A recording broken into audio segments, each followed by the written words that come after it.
কিছুক্ষণ আগে জরুরি বৈঠকটা শুরু হয়েছে মাননীয় প্রধান উপদেষ্টার সভাপতিত্বে।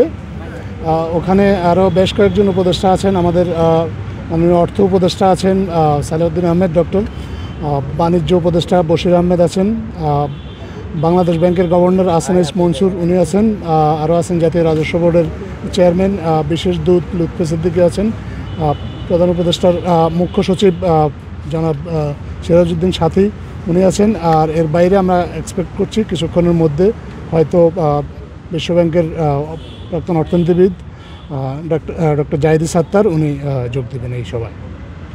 সেক্ষেত্রে বৈঠক তো 7:30 হওয়ার কথা, এখন কি আগে শুরু হয়েছে?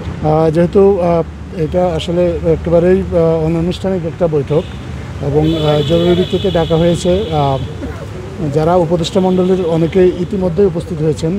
আমরা আশা করছি যে ডক্টর খলিলুর রহমান উনিও যোগ দেবেন এই বৈঠকে।